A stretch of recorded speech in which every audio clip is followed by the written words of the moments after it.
Let's look at how to draw the graph of a rational function. There will be a total of 6 steps. The first thing we want to do is find the y-intercept. That means plugging in 0 and seeing what we get. This will tell us where our graph will cross our y-axis. The next step is to factor the numerator and denominator. It might be helpful for us to realize which factors are repeated on the numerator and denominator and which ones are unique. The third step will be to determine any removable discontinuities or any vertical asymptotes. As a reminder, removable discontinuities occur in factors that are repeated, whereas vertical asymptotes occur for factors that are unique to the denominator. My next step will be to find the x-intercepts. This is where we set the factors that are unique to the numerator equal to 0. The next step will be to determine any horizontal or slant asymptotes. And the final step will be to sketch the graph. So let's look at a few examples. Let's consider the function 3x plus 2 over x squared minus 1. Our first step is to just plug in 0. When I do that, I have 3 times 0 plus 2 over 0 squared minus 1, which is the same thing as 2 divided by -1 or -2. So I know I cross my y-axis at the point -2. The next step is going to be to factor this function. We can see that this factors into 3x plus 2 over x plus 1 times x minus 1. Since there are no factors that are common between the numerator and denominator, there are no removable discontinuities. However, we do have 2 factors in the denominator that are unique. Setting each of those equal to 0 gives me x equal to -1 and x equal to 1.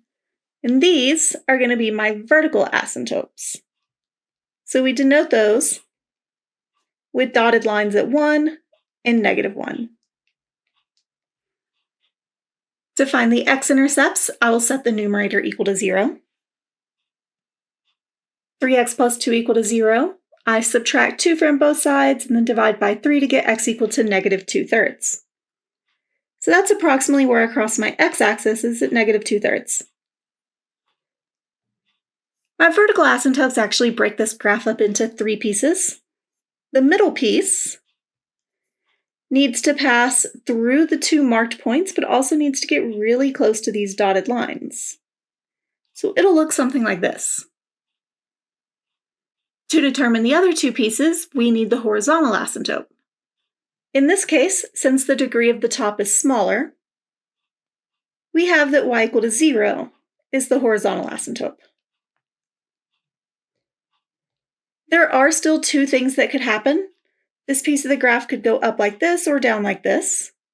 So we need to figure out which one. We can take any number in that interval, like -2, and plug it into our original function.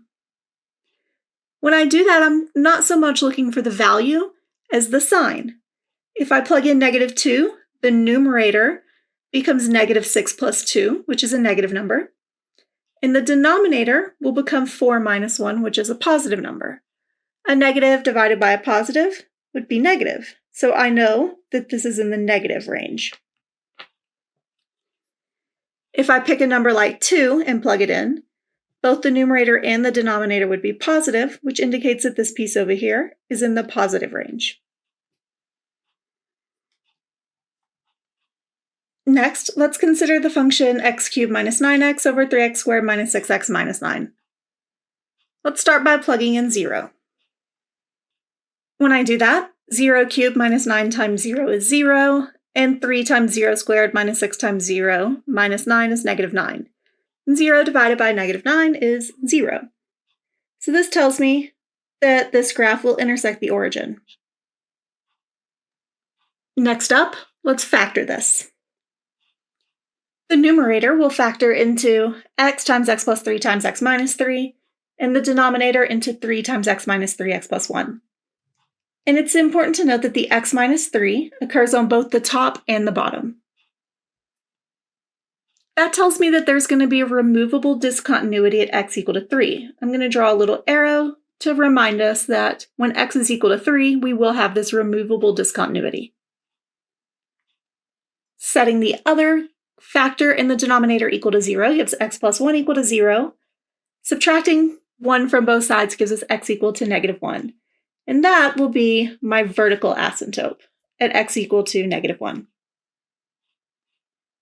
To find my x-intercepts, I'm going to set any factors on the numerator equal to 0 that did not also occur in the denominator, anything that was unique to the numerator.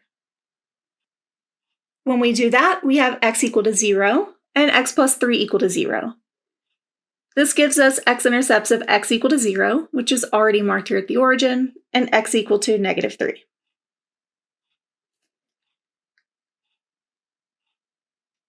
For this particular rational function, the degree of the numerator is 1 bigger than the denominator.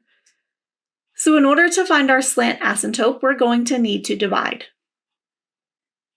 We can do that entire long division, but when we do, we get 1/3 plus 2/3 x.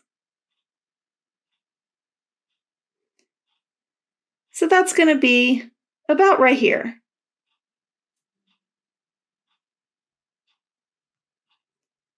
We now have to get close to our dotted lines, but pass through the points that are already indicated. So we have that this piece looks like this, and this one over here will look like this.